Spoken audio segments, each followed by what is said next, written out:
बहुत अच्छे। तो अब हम रिकॉर्डिंग स्टार्ट कर रहे हैं। तो आज के ज्ञान में बाबा, बड़े बाबा नित्यानंद बाबा बोल रहे हैं, बता रहे हैं इसमें, जो कि तुलसी अम्मा ने इसमें लिपिबद्ध करवाया है। अनंत अविभाज्य में कोई नाशवंत के विभाज्य चीज नहीं हो सकती। गुरु के बिना ज्ञान संभव नहीं है। वे लोग अपने लक्ष्य सिद्ध नहीं कर सकते। स्पष्टीकरण में बड़े बाबा बताते हैं कि ईश्वर में माया नहीं होती। जैसा कि गीता में कहा है ना कि यद्यपि सब कुछ मुझसे उत्पन्न है, लेकिन मैं उनमें और वो मुझ में नहीं है। तो जो कुछ उत्पन्न हो रहा है वो माया है। ठीक है ना? जैसे आपसे उत्पन्न हुआ जो भी, वो माया है, क्योंकि छूट जाना है। मकान आपसे ही उत्पन्न हुआ ना, आपने मेहनत करके कमा के बनवाया, उत्पन्न हो रहा है, सृष्टि हो रही है, और एक दिन वो मकान छूट जाएगा। ठीक है ना? तो जो कुछ भी उत्पन्न हो रहा है वो नाशवान है। जो उत्पन्न होगा वो मिटेगा, ये तो हमको पता चल ही गया। शरीर का जन्म होता है तो शरीर की मृत्यु भी होती है। तो जो कुछ भी उत्पन्न हो रहा है, इसीलिए गीता में भगवान कृष्ण ने कहा कि यद्यपि सब कुछ मुझसे उत्पन्न हो रहा है, परंतु मैं उनमें और वो मुझ में नहीं है। क्योंकि जो उत्पन्न करने वाला है वो उत्पन्न वस्तुओं से अलग है। तो यहाँ पर यही बात है कि ईश्वर में माया नहीं होती। जिनसे वो उत्पन्न हो रहा है वो नहीं है। अविभाज्य अनंत में कोई विभाज्य नाशवान चीज नहीं हो सकती। ये आत्मा अविनाशी है, तो अविनाशी से नाशवान, जो अविनाशी से जो है, अविनाशी से नाशवान चीज उत्पन्न नहीं हो सकती। कहने का तात्पर्य ये है कि अविनाशी से अविनाशी जीव हुआ, है ना? लेकिन जो जीव है वो तो उनका मूल स्वरूप है। लेकिन उसके अतिरिक्त तो जो कुछ भी उत्पन्न हो रहा है, जो नाशवान है, वो उनमें नहीं है। ठीक है? जबकि इस संसार में होते हुए भी वो नहीं है, क्योंकि इस संसार में है। जैसे बीज के भीतर है, तो बीज के भीतर जब भूमि में उसको दबा देते हैं तो बीज का विकास होना शुरू हो जाता है कि नहीं हो जाता, है ना? उससे वृक्ष, पौधा बनता है, वृक्ष बनता है ना? फिर उसमें वापस बीज बनता है। उस बीज के अंदर फिर भगवान बैठे हुए हैं। परमात्मा सर्वत्र है, हर जगह है। ठीक है ना? लेकिन वो उसमें होते हुए भी उससे लिप्त नहीं है। तात्पर्य ये है। फिर आगे कहते हैं जहां प्रकाश है वहां अंधकार नहीं हो सकता। जैसे अंधेरा हो रहा है, आप एक बस रोशनी की मोमबत्ती जला दी मान लो आपने, तो वहां अंधकार रह ही नहीं सकता। जहां प्रकाश है वहां अंधकार की अनुपस्थिति हो जाएगी। दोनों साथ नहीं रह सकते। जिन लोगों के गुरु नहीं है वे ईश्वर का साक्षात्कार नहीं कर सकते। तो स्पष्ट बात आ गई कि गुरु परम आवश्यक है, गुरु की परम आवश्यकता है। ठीक है ना? तो जिन लोगों के गुरु नहीं होते उनको साक्षात्कार नहीं होता है। गुरु ईश्वर साक्षात्कार की वजह है, कारण है। गुरु ही कारण है। तो आप लोगों के गुरु हैं, उस दिन गुरु दीक्षा भी अलग से आपको दी है। तो गुरु हैं आपके, तो निश्चित रूप से आप जो है ईश्वर का साक्षात्कार करेंगे। केवल एक ही गुरु की डिमांड है, और वो क्या है कि हर रोज साधना करनी है, आखिरी सांस तक साधना करनी है। बस इतनी सी आप लोगों से गुरु दक्षिणा मांगी गई है। फिर कहते हैं कि गुरु ईश्वर साक्षात्कार की वजह परिणाम शिष्य के द्वारा ईश्वर का साक्षात्कार है। जो रिजल्ट आएगा वो क्या होगा कि आप सेल्फ रियलाइज्ड हो जाओ।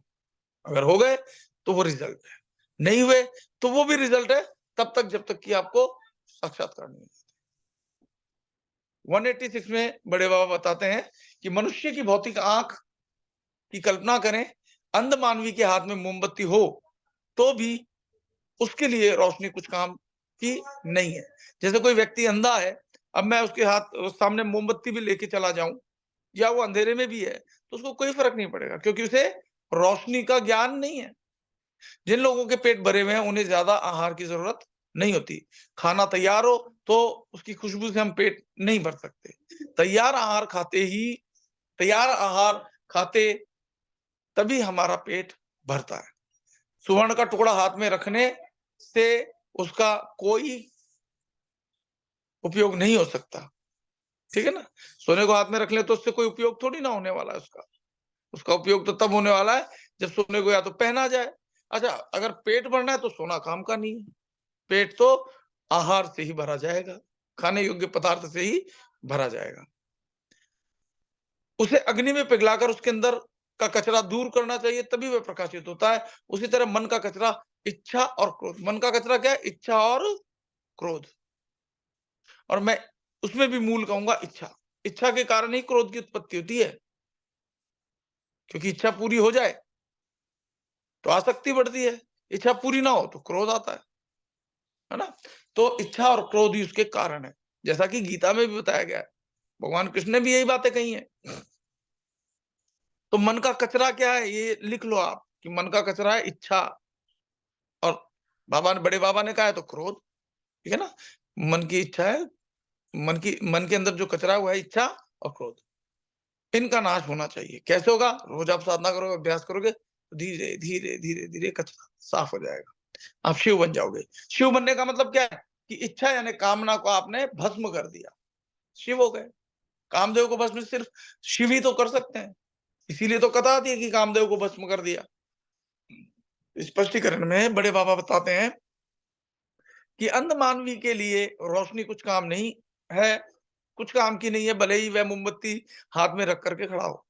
उसी तरह ज्ञान और ज्ञानी का इस संसार के लोगों के लिए कोई उपयोग नहीं है ना? संसार के लोगों के लिए कोई उपयोग नहीं है। देखो, जो संसारी होगा वो रामचरितमानस में भी है ना कि कामी और लोभी पुरुष को जो है भक्ति नहीं हो सकती है। जो कामी है और लोभी है, कामी कामी क्रोधी लालची, इनसे भक्ति ना होए, भक्ति करे कोई सूरमा, जा पद बिरला होए, ऐसा कुछ है। तो भक्ति वही कर पाएगा जो जिसमें काम, क्रोध, लोभ ना हो। ठीक है ना? तो वो आपके ये दुर्गुण साफ होने जरूरी है। फिर कहते हैं कि जिस तरह लोगों के पेट भरे हों तो उनको ज्यादा आहार की आवश्यकता नहीं होती, उसी तरह जो लोग आध्यात्म के उच्च स्तर पर पहुंचे हैं उनके लिए अन्य की कोई मदद की आवश्यकता नहीं होती। वह आत्मसंतुष्ट रहेगा, वो अपनी ही आत्मा में रमण करेगा, आत्मा में संतुष्ट रहेगा और परम शांति होगी। हमारी भूख सिर्फ खुशबू लेने से संतुष्ट नहीं होती। हमने सुन लिया कि फलाने बाबा जी हैं, वो ढिमाके बाबा जी हैं, वहां ये हो जाता है, सुनने से नहीं होगी। और वहां जाकर के वो जो कह रहे हैं वो भी सुन लिया तो कुछ नहीं होगी, उस पर आपको चलना पड़ेगा, अभ्यास करना पड़ेगा। ठीक है ना? और उसमें भी सबसे बड़ी बात कि वो गुरु स्वयं पहले साक्षात्कार किया हुआ हो तब। अगर उसने साक्षात्कार नहीं किए तो किताबों से पढ़ी पढ़ाई बातें तो कोई भी कह देता है, कहते ही है ना? उससे लाभ नहीं होगा। लाभ तब होगा जब वो खुद उस मार्ग पर चला हो, खुद को उसको आत्म साक्षात्कार हुए हो। ठीक है? फिर आगे कह रहे हैं, देखो वही बात अपने आप आई गई बाबा की कृपा से कि भूख की तृप्ति के लिए आहार लेना जरूरी है। हमें ईश्वर के परम सुख के बारे में किताब पढ़कर या उसके बारे में सुनकर परम शांति की प्राप्ति नहीं होगी। ठीक है ना? हमें अनुभूति करनी पड़ती है। स्वर्ण का टुकड़ा हाथ में हो तो उसका कुछ उपयोग नहीं होता, लेकिन उसे पिघलाकर उसमें से कचरा दूर किया जाता है, तभी वह प्रकाशित होता है। मतलब सोना अगर शुद्ध रूप में ना हो तो चमकेगा नहीं। ठीक है ना? उसके कचरे को दूर किया जाएगा, तब वो चमकेगा, तब प्रकाशित होगा। इसी तरह मन का मैल जो है, मन का मैल क्या है? इच्छा और क्रोध। जब दूर होगा तभी मन शुद्ध होगा, और जब मन शुद्ध होगा तब आत्म साक्षात्कार होगा। जब मन शुद्ध होगा तो मन मालूम है क्या करेगा? मन लगेगा किसमें? बताओ किसमें? मैं बहुत दिन से बता रहा हूँ। आप लिप से बोलोगे मैं समझ जाऊंगा। बताओ मन किसमें लगना चाहिए? कोई भी नहीं बोल रहा है। आत्मा में, एग्जैक्टली। जब ये मन जो है आत्मा से कनेक्ट होगा, अभी मन किससे कनेक्ट है? संसार से। किससे कनेक्टेड है? संसार से। मन को किससे हाँ, मन को किससे कनेक्ट करना है? आत्मा से। ठीक है ना? तो जब मन आत्मा से कनेक्ट हो जाएगा तो क्या क्या क्या उत्पन्न होगा? आनंद। तो मन, तो सत्य क्या है? आत्मा। मन क्या है? ज्ञान शक्ति है वो, अगर शुद्ध रूप में है तो सत्य चिति शक्ति है वो। सत्य चित, मन किसमें लगा? आत्मा में। सत्य यानी आत्मा, मन क्या है? चित्त। सत्य चित्त और दोनों के मिल जाने पर उत्पत्ति होगी, वो होगी आनंद। ठीक है? ये सिंपल सी थ्योरी है जो अच्छे से आपको समझ में आ गई होगी। अब 187 में बड़े बाबा बताते हैं कि पक्षी के लिए घोंसला और आत्मा के लिए मनुष्य शरीर समान है। जैसे पक्षी घोंसले में रहता है, वैसे आत्मा इस शरीर में रहती है। समझाने के लिए बताया, आत्मा तो पक्षी में भी है, लेकिन इनमें सबसे जो उपयोगी शरीर है, काम का शरीर है, बड़े भाग मानुष तन पावा, वो है मनुष्य शरीर। शरीर आत्मा का घर है। जैसे शरीर का घर आपका मकान है जो आप जिसमें आप रहते हो, जिसमें बैठ करके अभी आप सत्संग सुन रहे हो और साधना करोगे। यह है शरीर का घर, है ना? आत्मा का घर है ये शरीर, ठीक है? यह घर और वह घर, यह एक सूक्ष्म विवेक का विषय है, ठीक है ना? ये घर और ये बाहर वाला घर और ये आत्मा का घर, ये सूक्ष्म विवेक से समझ में आएगा। स्थूल शरीर भिखारी की झोंपड़ी है, ठीक है ना? ये जो फिजिकल बॉडी दिख रही है, ये भिखारी की झोंपड़ी है। ब्रह्मानंद के लिए क्या कहना, यह वर्णातीत है। हकीकत अनुभवों व शाश्वत, हकीकत अनुभवों या शाश्वत आत्मा है, वह सब में समान है, ठीक है? अनुभवों, you are the human experiences बाबा जी कहा करते थे, अगर याद हो तो ये अनुभवों वाली बात है। रियल एक्सपीरियंसेस जो है वो शाश्वत आत्मा है, वह सब में समान है। माया को ज्ञान नहीं होता, शिव ज्ञानी है। शिव जो है ज्ञानी है। जब ज्ञानी अज्ञानी की ओर चलेगा तो क्या हो जाएगा? शव। अगर हम यात्रा संसार और माया की ओर करते हैं तो क्या बन जाते हैं? शव। अगर हम यानी हम मन स्वरूप है, क्योंकि मन बीच में एक ऐसा अहंकार स्वरूप उत्पन्न हुआ है जिसके कारण ये शरीर की उत्पत्ति हो गई है ना? मन से ही सब कुछ हुआ है, क्योंकि मन ही करता है और मन ही भोगता है। अब ये मन आपको करेगा, अगर भक्ति में लगाएगा तो यही जो है आपको हनुमान के समान हो जाएगा, यही गुरुदेव की नाई हो जाएगा।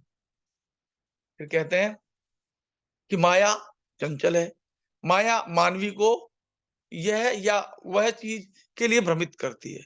जो शुंभ निशुंभ चंड मुंड भ्रमित दो चीजों से होता है आदमी, ये सही है ये सही है।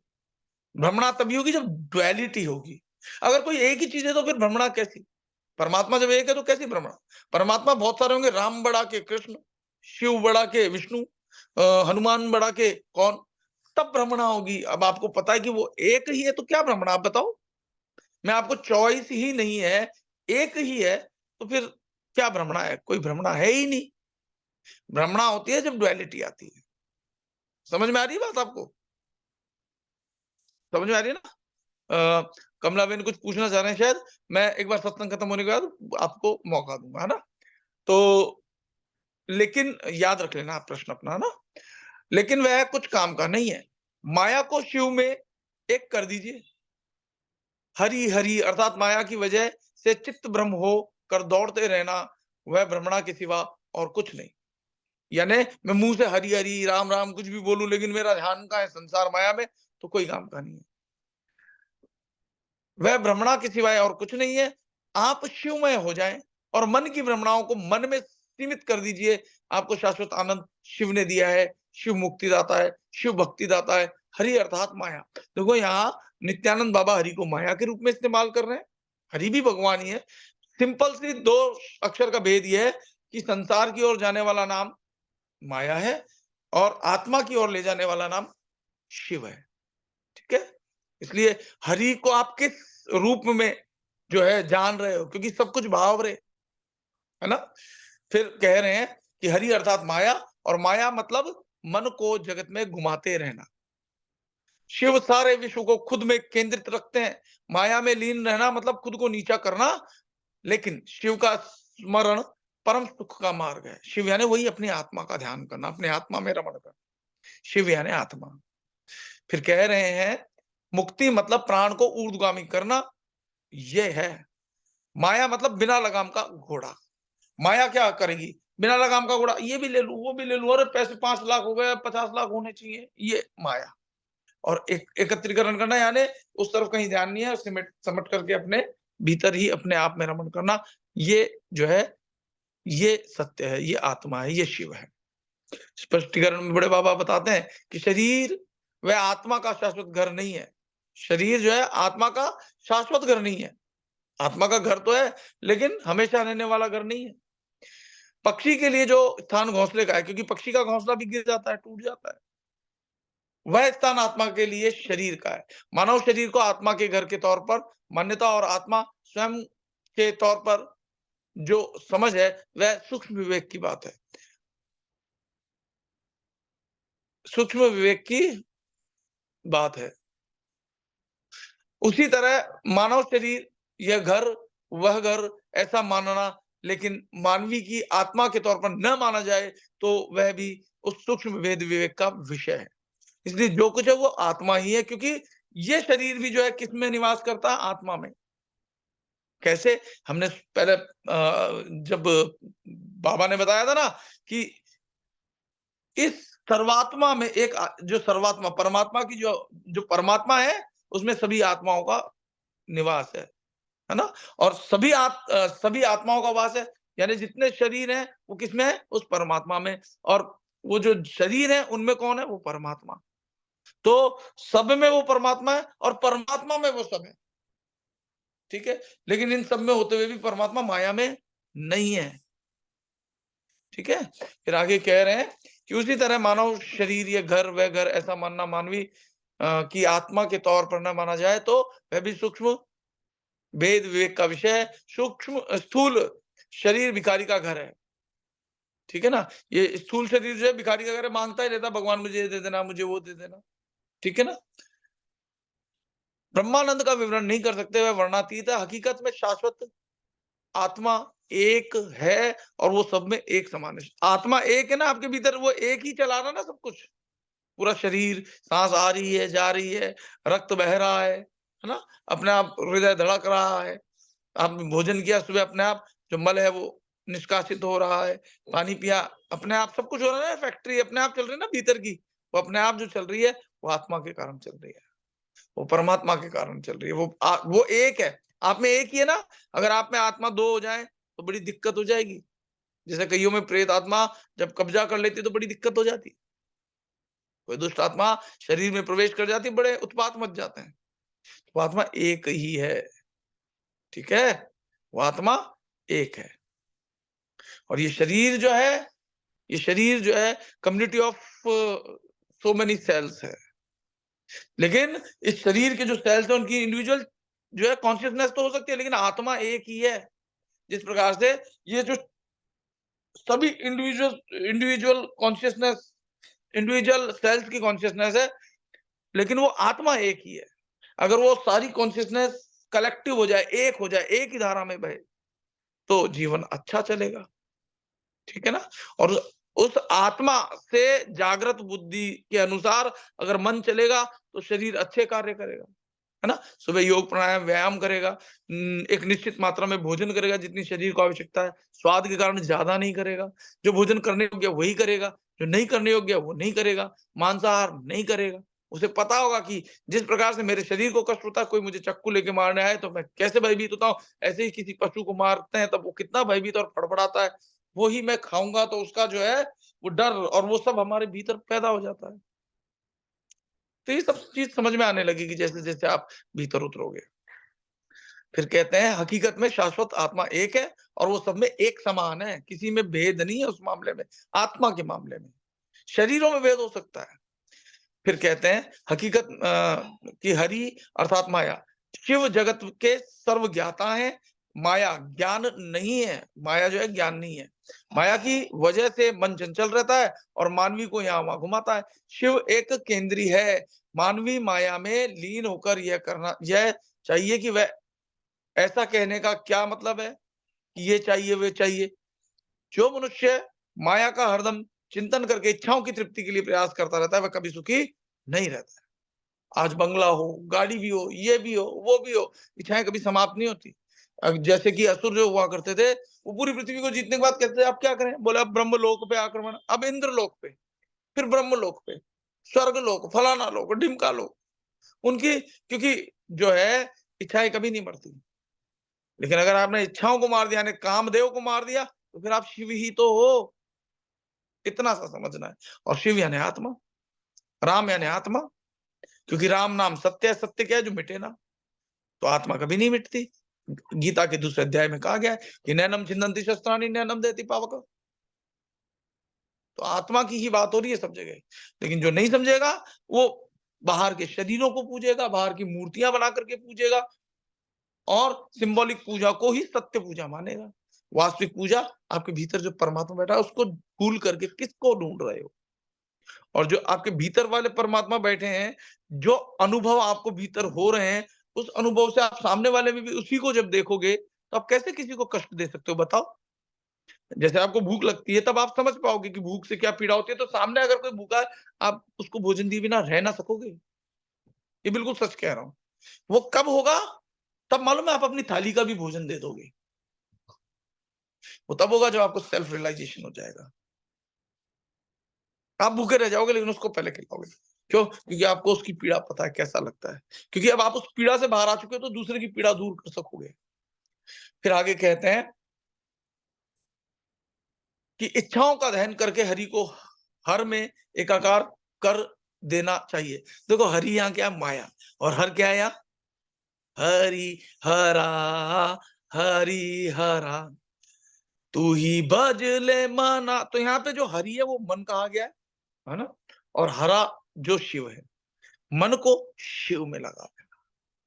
और शिव क्या? आत्मा। तो मन को आत्मा में लगा देना, मैं कह रहा था थोड़ी देर पहले, तो उत्पत्ति क्या होगी? आनंद की। तब आपके भीतर के नित्यानंद जागृत होंगे, तब आपके भीतर के विवेकानंद जागृत होंगे, तब आपके भीतर वो कौन से एक योगानंद जागृत होंगे। ठीक है? तो एकाकार कर देना चाहिए, मतलब शिव में माया के एकाकार कर देना चाहिए। हरि हरि कहना मतलब वह माया की भ्रमणा है। यानी हम दिन भर पैसा पैसा पैसा, लक्ष्मी लक्ष्मी लक्ष्मी लक्ष्मी, ओम श्रीम ह्रीम श्रीम कमले कमलालय प्रसिद्ध प्रसिद्ध श्रीम ह्रीम श्रीम ओम महालक्ष्मी नमः, कैल हरिम सकल हरिम सकल हरिम। बाहर माया को भज रहे हैं तो फंस ही रहे हैं। मैं ये नहीं कह रहा कि आपको काम नहीं करना चाहिए, आपको काम करना चाहिए, शरीर मिला है तो मेहनत करो, लेकिन असली तो मेहनत भीतर की है, वो क्यों छोड़ते हो? फिर कहते हैं हर हर कहें और वह भी सूक्ष्म विवेक से तो परम सुख प्राप्त होगा। हरि हरि कहना मतलब वह माया की भ्रमणा है, लेकिन हर हर कहें। अब यहाँ हर हर हर हर हर हर शंभु महादेव ऐसे करके आजकल तो एक और बन गया है। तो हर का मतलब यह है कि हम माया को, प्रकृति को, मन को हर में लगा दें। हर यानी शिव में। फिर कहते हैं और वह भी सूक्ष्म विवेक से तो परम सुख प्राप्त होगा। सूक्ष्म विवेक क्या है? भीतर। बाहर की कोई चीज दिमाग में, मन में आ ही नहीं दे। और परम शांति और शाश्वत भक्ति प्राप्त होगी। हरि का मतलब क्या है? तो माया को चित्त में रखना, वह शिव मतलब ब्रह्मांड को अपने आप में एक करके रखने वाली शक्ति है। वह इच्छा रहित है। सारा दिन हरि हरि करना मतलब माया में लीन रहना। और जो अपना स्थान नीचा करने जैसा है, आप रात दिन माया माया, पैसा पैसा, रुपया रुपया, ये वो करके दौड़ते रहते हो ना, वो आपकी आत्मा नीचे आ जाती है, दुखी रहते हो आप। क्षणिक सुख तो मिलता है लेकिन दुख बहुत ज्यादा होता है। यह अनुभव किया है कि नहीं किया आप लोगों ने? यहाँ माया में रहते हो तो दुख ज्यादा आता है, थोड़ा सा सुख मिलता है, फिर दुख ज्यादा लंबा चलता है। लेकिन आत्मा में लीन रहते हो तो भले ही पैसा हो, कम हो, ज्यादा हो, आप आनंद में रहते हो, वो एक अलग स्थिति है। फिर कहते हैं हरि मतलब माया के लिए मन को निरंकुश करना। निरंकुश घूमता मन बिना लगाम का अश्व जैसा है। हर अर्थात शिव प्राप्ति, आत्मा का साक्षात्कार एक भक्ति से करना, यह है। अब 188 में बड़े बाबा कहते हैं, तो श्लोक लूंगा, एक 188 में कि 2000 लोगों की भीड़ के बीच घुड़सवारी करना वह कार्य क्षमता का विषय है। बुद्धि ऊपर और मानस नीचे है। बुद्धि ऊपर मतलब ये ब्रह्मांड मैंने बताया ना, देखो सिर के भीतर जो माइंड है उसका स्थान भी यही है, लेफ्ट एंड राइट ब्रेन, ये ऊपर है ना। और मन का स्थान इससे नीचे है। यानी मन से ऊपर ताकतवर जो पोस्ट वाला है ऑफिसर जो है वो बुद्धि है। यानी बुद्धि का उस पर शासन होना चाहिए। किस पे? मन पे। लेकिन मन क्या करता है? बुद्धि को भी भ्रमित कर देता है। जब इच्छा होती है ना, कुछ नहीं सोचता, कैसे भी मिल जाए। तो कह रहे हैं बुद्धि ऊपर है और मन मानस नीचे है। बुद्धि यानी राजा है, मानस यानी प्रधानमंत्री। मंत्रियों में श्रेष्ठ जो है वो है प्रधानमंत्री। और प्रधानमंत्री, मंत्रियों के ऊपर सबसे ऊपर कौन है? राजा। तो कहते हैं कि मन बुद्धि के अधीन होना चाहिए। मतलब मन वह नाद है और बुद्धि एक गूंज है। मन प्राथमिक गुरु है, दूसरा गुरु प्रेरित करने वाला है, दूसरा शिक्षक है।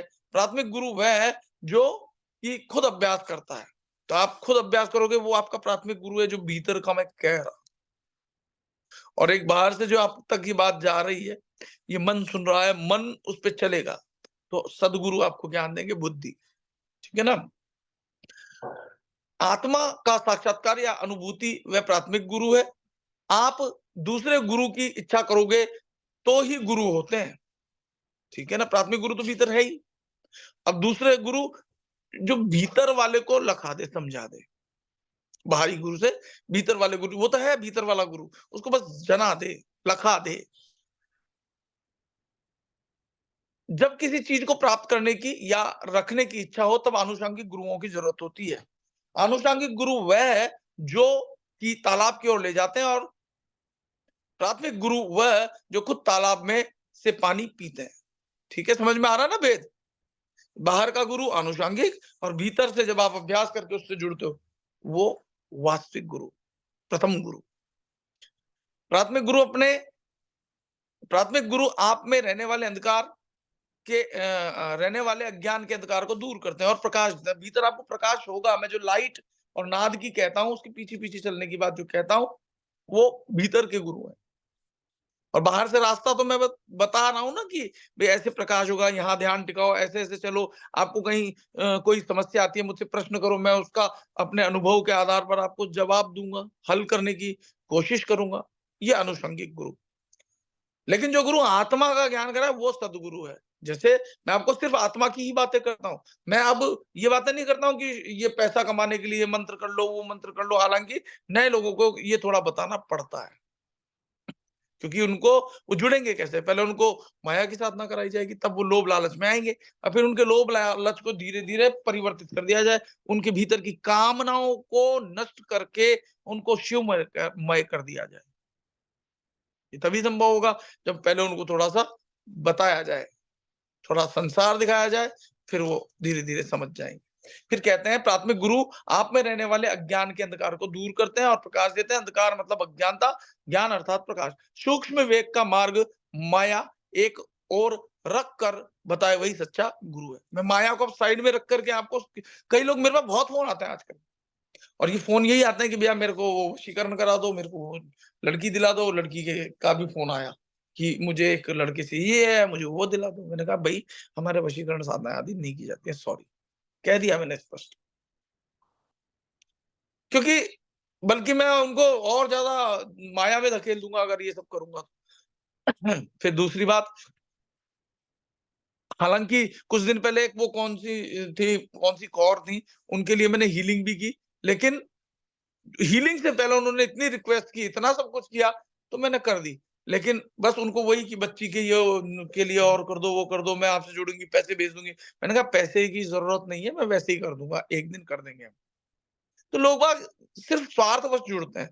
फोन आते हैं मेरे पास स्वार्थवश वाले लोगों के, भैया ये हीलिंग कर दो।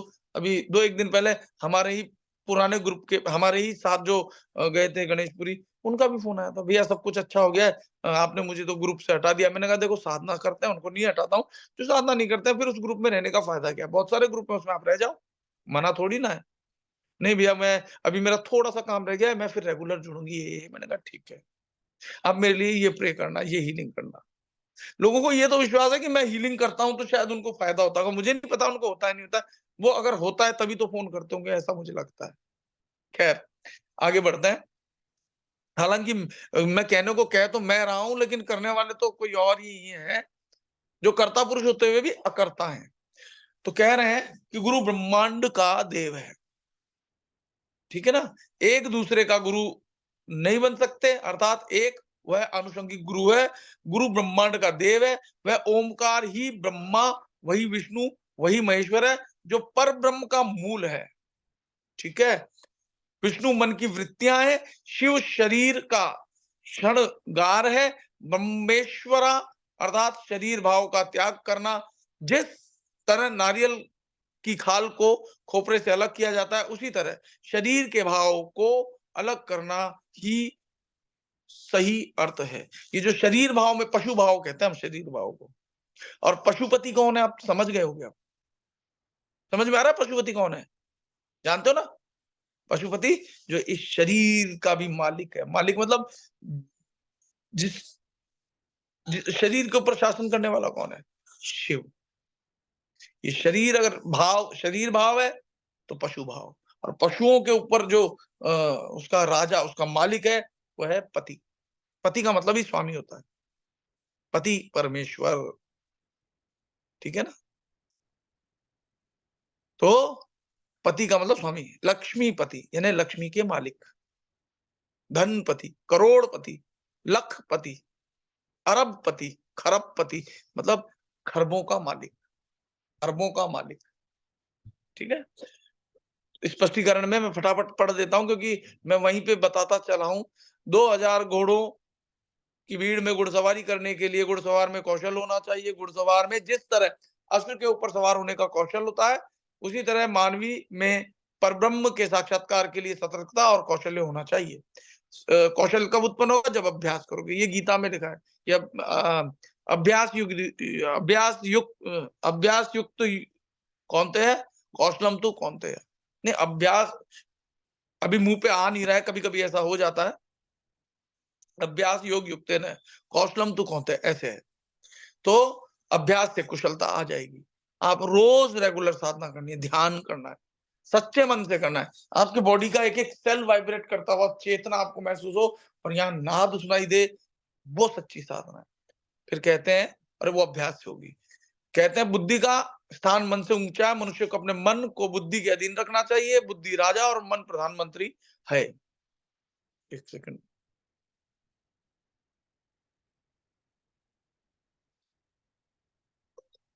उसी तरह प्रधानमंत्री को राजा की सूचना के अनुसार चलना है। हम आवाज प्रथम सुनते हैं, उसके बाद में उसकी गूंज सुनाई देती है। जैसे घंटा बजाया टंग, तो टंग के बाद गूंज बाद में सुनाई देती ना, उस गूंज की बात कर रहे हैं। तो कह रहे हैं आवाज पहले सुनता है और बाद में उसकी गूंज सुनाई देती है। ऐसे हमें दूसरे गुरु, आनुषंगिक गुरु की आवश्यकता होती है, क्योंकि पहले वो आवाज करता है तो अंदर गूंज सुनाई देती है। ऐसे हमें दूसरे गुरु, आनुषंगिक गुरु की जरूरत होती है। आत्मा का साक्षात्कार वह परिणाम है। प्राथमिक गुरु मनुष्य का मानस है। आनुषंगिक गुरु जो कि आपको साक्षात्कार के मार्ग पर ले जाने वाले बाहरी गुरु हैं। प्रथम प्राधान्य मन को दिया गया है, क्योंकि आत्म साक्षात्कार के बिना आत्मा का साक्षात्कार नहीं हो सकता, ठीक है ना? इसलिए मन को पहला माना गया है। हनुमान को माना गया है कि वो राम तक ले जा सकते हैं, ऐसे समझो आप, ठीक है ना? क्योंकि आत्म साक्षात्कार के बिना आत्मा का साक्षात्कार नहीं हो सकता। आत्मा यानी परमात्मा। इसलिए उसका मतलब यह होता है कि जो जान दे वह बाहरी गुरु, आनुषंगिक गुरु है। प्राथमिक गुरु वह आत्म साक्षात्कार के प्रयास अभ्यास है। साक्षात्कार ही प्राथमिक गुरु है। बाहरी गुरु की जरूरत तब तक होती है जब तक हमारा मन जगत के आनंद के पीछे घूमता रहता है, तब तक ऐसे बाहरी गुरु की आवश्यकता होगी, ठीक है ना? आनुषंगिक गुरु की आवश्यकता होगी। जब आप भीतर से खुद ही कनेक्ट हो जाओगे, तब इस बाहरी गुरु की आवश्यकता नहीं पड़ेगी। समझ में आ रही है बात? जब आप सेल्फ गाइडेड मेडिटेशन को कर पाएंगे। अभी आपको गाइडेड मेडिटेशन कराया जाता है, फिर सेल्फ गाइडेड मेडिटेशन होगा अपने आप, क्योंकि सेल्फ गाइडेड का मतलब आप अपने सेल्फ से जुड़ गए। जब सेल्फ से जुड़ गए तो वो आपके जो है ना हायर सेल्फ से जोड़ देगा, ठीक है? फिर कहते हैं जब बाहरी गुरु की जरूरत तब तक होती है जब तक हमारा मन जगत के आनंद के पीछे घूमता रहता है। बाहरी गुरु तालाब का रास्ता दिखाते हैं। प्राथमिक गुरु वह है जो तालाब का पानी पीते हैं। प्राथमिक गुरु हमारे अंधकार का नाश करते हैं और प्रकाश की ओर ले जाते हैं। अंधकार ही अज्ञानता है, प्रकाश ज्ञान है। गुरु वही है जो सूक्ष्म का रास्ता दिखाते हैं और स्थूल चीजों का त्याग करने के लिए बताते हैं। मैं भी स्थूल चीजों के त्याग के लिए ही तो कहता हूँ कि ये रिश्ते नाते, त्याग से मतलब फिजिकल त्याग के लिए नहीं कहता हूं, आप ये भी समझ लेना। भीतर से त्याग होना चाहिए, आसक्ति नहीं होनी चाहिए, ठीक है ना? फिजिकल त्याग के लिए नहीं कह रहा हूं कि पत्नी पति को छोड़ के चली जाए या पति पत्नी को, ऐसे नहीं कह रहा हूं। भीतर से आसक्ति के त्याग के लिए कह रहा हूं। ऐसे नहीं कह रहा हूं आप मकान छोड़ के चले जाओ, ऐसे भी नहीं कह रहा हूं कि अपना सारा पैसा धन जो है दे के निकल जाओ, ऐसा नहीं कह रहा हूं। मैं ऐसा कह रहा हूं कि आपके भीतर त्याग की भावना हो, जरूरत पड़े तो आप दे सको किसी को, भूखे को खाना खिला सको। आसक्ति होगी तो नहीं कर पाओगे, ठीक है? फिर कहते हैं कि ब्रह्मांड के गुरु वही है जो सूक्ष्म का रास्ता दिखाते हैं और स्थूल चीजों का त्याग करने के लिए बताते हैं। ब्रह्मांड के अधिष्ठाता ईश्वर सबके गुरु हैं। एक जो है वह दूसरे के गुरु नहीं है। और भीतर से तो जो आत्मा है वही तो गुरु है। आत्मा ही अपने आप में गुरु भी है, वही जगत गुरु भी है। वो आपके भीतर भी है, मेरे भीतर भी है। अभी आनुषंगिक गुरु की आवश्यकता इसलिए पड़ी है क्योंकि आप अभी उस स्थिति तक नहीं पहुंचे हो जिससे कि आप अपने गुरु से कनेक्ट हो सको। आ रही है बात समझ में? आगे कहते हैं कि एक है आनुषंगिक गुरु या बाहरी गुरु, गुरु ब्रह्मांड के देवता है, वह ओंकार, वही ब्रह्म, वही विष्णु, वही महेश्वर और वही परम ब्रह्म का मूल है। विष्णु मानवी की चंचल वृत्तियां है, शिव शरीर का अलंकार है। ब्रह्मेश्वरा मतलब शरीर भाव को एक और रखना और उसके लिए ईश्वर के साथ एकाकार होना। व्यक्ति को यह अनुभव करना है कि आत्मा शरीर से अलग है, आत्मा शरीर नहीं है। जिस तरह नारियल की खाल अंदर के खोपरे से अलग होती है, उसी तरह आत्मा को शरीर से अलग करना है। इसे ब्रह्मेश्वर कहते हैं। वही सब है। 189 लास्ट श्लोक आज का हम ले लेते हैं। बड़े बाबा बताते हैं कि बाह्याकार वाली चीजें, सभी चीजें ओमकार हैं। बाह्याकार, बाहर का जो आकार है वो ओमकार है। सभी चीजें ओमकार, वह बाह्याकार वाली चीजों में बसा देवी तत्व है। देखो, एक ओमकार, उसी शब्द को अगर स्थूल रूप से समझोगे तो माया है, सूक्ष्म रूप से समझोगे तो वो शिव है। ओमकार एक सूक्ष्म बिंदु है। ओमकार बाहर और अंदर हवा में फैला हुआ है। शिव शक्ति का विवरण करना असंभव है। जिन लोगों ने अनुभूति की है वे ही उसका विवरण दे सकते हैं। अनुभव के बिना शिव शक्ति का विवरण संभव नहीं है। किताबों का ज्ञान रखने वाले व्यक्ति उसका विवरण नहीं दे सकते। अब जो किताबों के ज्ञान दे रहे हैं लोग बाग, गीता के पाठ करवा रहे हैं, गीता का ज्ञान दे रहे हैं, सर्टिफिकेट भी बांट रहे हैं, वो और वास्तविक ज्ञान नहीं है। वो अभी भी जो सगुण भक्ति किसको समझता है? मूर्ति को। मैं कह रहा हूं शरीर में जो व्यक्ति है, मानव, पुरुष, मनुष्य, जानवर जिनमें आत्मा का वास है, वो सगुण भक्ति है। जो शरीर सहित जीवित प्राणी है वो सगुण भक्ति है। उनका ख्याल करना, उनको भोजन करा देना, उनके दुखों को दूर कर देना सगुण भक्ति है। और अपने आप में, अपने भीतर के आत्मा में रमण करना वो निर्गुण भक्ति है। निर्गुण निराकार ज्योतिर्मय आपके भीतर है। इसको समझ लो आप। जो लोग बीच में ही गीता के पाठ को छोड़ गए, क्योंकि हर रोज ज्ञान अपडेट हो रहा है आपके भीतर। आपके मोबाइल में भी आता है मोबाइल सॉफ्टवेयर अपडेट। हर चीज अपडेट करनी होती है। अगर अपडेट नहीं करोगे पीछे रह जाओगे। ठीक है ना? सॉफ्टवेयर भी अपडेट करना पड़ता है, हर चीज अपडेट करनी पड़ती है। 2G से 3G अपडेट होता है, 3G से 4G, 5G, 6G। ये जनरेशन जो है हायर उसमें जानी चाहिए। आप अगर इतिहास उठा के देखोगे, जो अपने 10 अवतार हैं उसमें मत्स्य से लेकर के फिर कहां तक आया? कल्कि अवतार तक। मत्स्य यानी जल में विचरण करने वाले प्राणी, भगवान का एक अवतार मत्स्य है। फिर कच्छप जो बाहर भी रह सकता है अंदर भी, उससे भी पहले वराह अवतार, है ना? मत्स्य अवतार, वराह अवतार, है ना? और मतलब एवोल्यूशन ऑफ माइंड। फिर वामन अवतार, फिर नरसिंह अवतार, कुछ भाव पशु जैसा, कुछ मनुष्य जैसा। फिर परशुराम अवतार, पूर्ण मनुष्य लेकिन क्रोध अधिक, पशु भाव। फिर राम अवतार, मर्यादा में रहने वाला। लेकिन फिर ज्ञान हुआ कि मर्यादा में तो दुख ही दुख भोगने पड़ते हैं, तो कृष्ण अवतार की मर्यादा में रहते हुए जो सामने वाला जो अधर्मी है उससे कैसे निपटना है। साम दाम दंड भेद नीति। और फिर बुद्ध अवतार, एकदम शांत, परम शांत, किसी से कुछ लेना देना, ना काहू से दोस्ती, ना काहू से बैर, बुद्ध अवतार। और फिर कल की अवतार। अब कल के अवतार का ज्यादा वर्णन है नहीं, लेकिन आप समझो एवोल्यूशन की स्टोरी यही है। आपके भीतर हर रोज अपग्रेडेशन होना चाहिए। बाबा जी कहा करते थे ना, आप हर रोज पहले से 1% बेहतर होने चाहिए। क्या कल से मैं बेहतर हूं तो आपका जीवन ठीक है। फिर आगे कहते हैं कि किताबों का ज्ञान रखने वाले व्यक्ति उसका विवरण नहीं दे सकते, आत्मा का ज्ञान रखने वाले व्यक्ति ही उसका वर्णन कर सकते हैं। तो मैं तो आत्मा के ऊपर ही सारी चर्चा कर रहा हूं। स्पष्टीकरण में बड़े बाबा कहते हैं ओमकार ब्रह्मांड में सर्वे सर्वा है।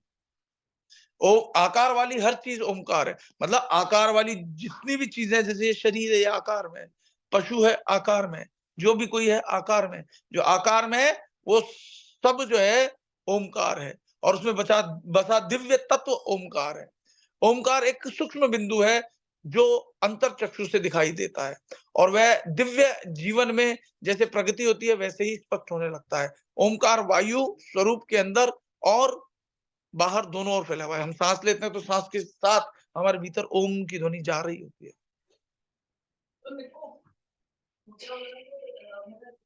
जो बाहर का वायु तत्व के साथ वो परमात्मा हमारे भीतर जा रहा है, और भीतर भी है और भीतर से बाहर भी परमात्मा ही आ रहा है। लेकिन इन सबको समझते हुए सूक्ष्मतम ओमकार को जानना है, क्योंकि स्थूल भी ओमकार है, क्योंकि उसी से उत्पत्ति हुई ना।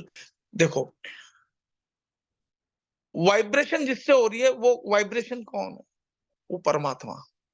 उससे ही उत्पत्ति हो रही है आकार की, यानी वो है तो परमात्मा का ही ग्रॉस स्वरूप। ग्रॉस का मतलब होता है लो एनर्जी, लो एनर्जी वाले स्वरूप में।